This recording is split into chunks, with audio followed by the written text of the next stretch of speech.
Solo drums, no processing whatsoever.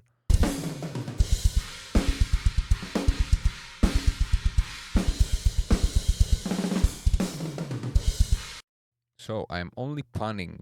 I've done levels and panning and phase, and that's it.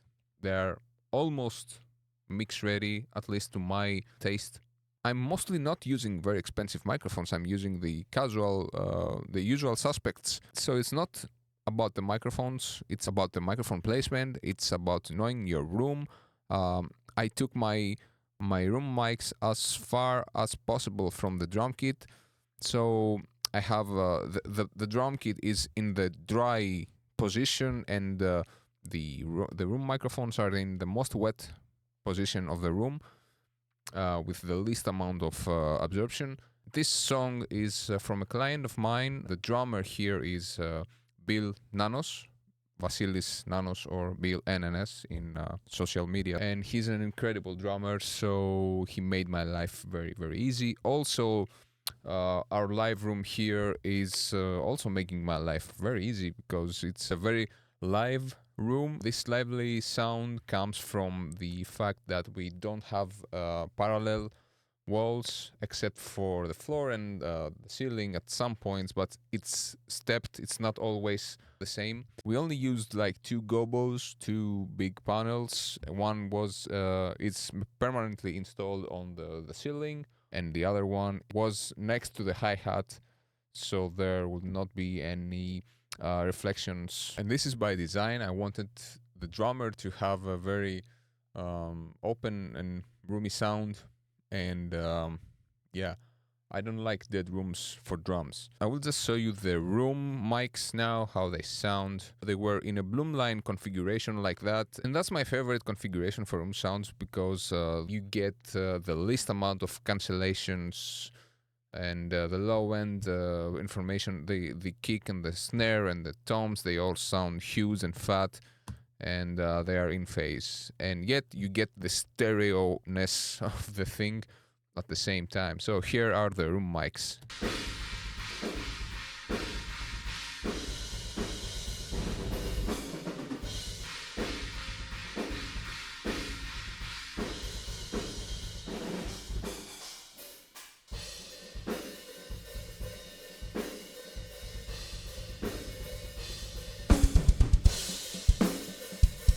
And let me show you how it will sound without any room mics blended in the mix.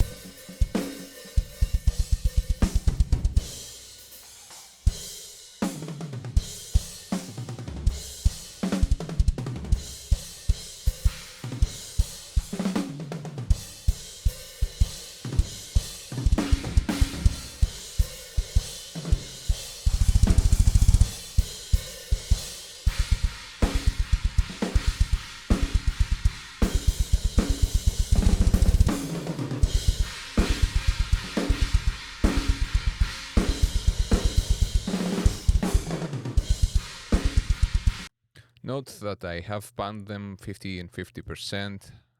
Let's do 100%. See how spacious it can get.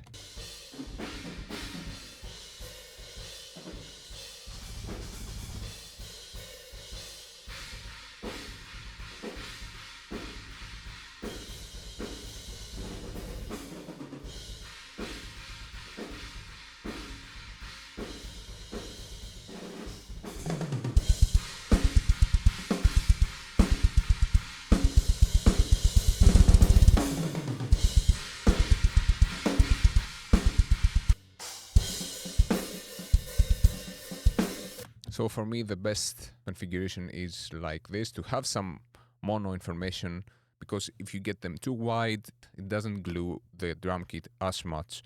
The ideal scenario will be to have an extra microphone for this to be the mono room microphone, and I actually did that, and I'm doing it after this session. I used my measurement Omni mic, and it sounds awesome. This is for another video, but for now we have these channels. This actually was my second recording in here, so yeah, there's some room for improvement, but I'm very happy I've been working with audio and bands for more than 12 years. So the only time I got to play with drum tracks with such a quality was in the Nail the Mix sessions, where you mix songs from huge bands and, recorded in the best studios ever. So yeah, that's quite something. Avec moi.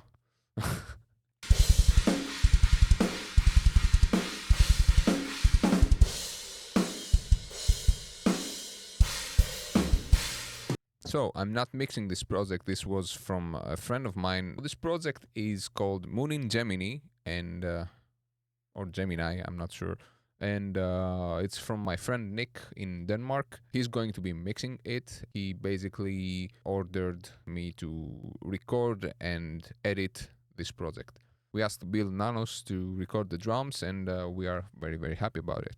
So let me walk you through the rest of the tracks. We have two pairs of overheads right now, which is a bit much. So I compensated for the loudness. I turned them all a bit down. So I used some small condensers, Lewitt, I'm not so sure which model they are. And then I used the Austrian Audio 818, which is a single mic, but it can record left and right stereo. It has two XLR outputs. So I used these as an actual overhead over the drummer's head, a little bit on the front actually. And yeah, it was like that, recording left and right. The concept with these, with all my overheads, was to have the kick and snare in the center. I placed them diagonally. And the reason for this is I don't like my snare being on the left or on the right. I like it on the overheads to be in the center. Same applies for the kick. I took care of measuring them exactly. You can see how much of a sample accuracy we have here. Not too bad. Oh, so this is a snare hit. Yeah. Snare hit with a little bit of a China, and you can see we are spot on in phase. Same applies for the 818, because again the capsules are in the same exact point in space, and yeah, you get the tightest possible phase, which is very, very helpful. Let's hear the 818s.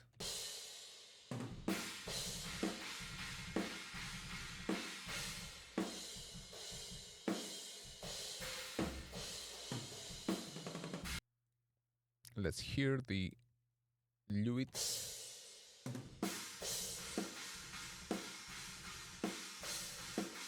So I really like the overall tone on the Austrian Audio OC818.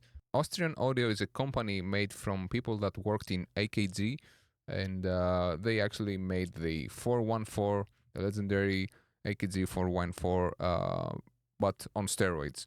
So you get a very, very nice warm microphone with two capsules that go stereo, and there's so much flexibility with this microphone.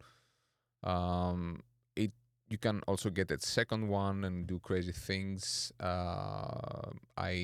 It's a bit on the expensive side, so I just got one and I make the best of it.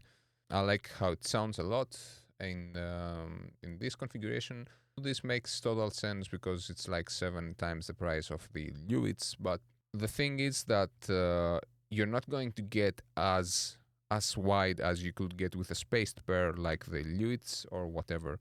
It's not extra wide, but it's not very necessary for drums and cymbals to be like drums in space and have them extra wide to begin with. So yeah, all right, let's move on. We have the snare.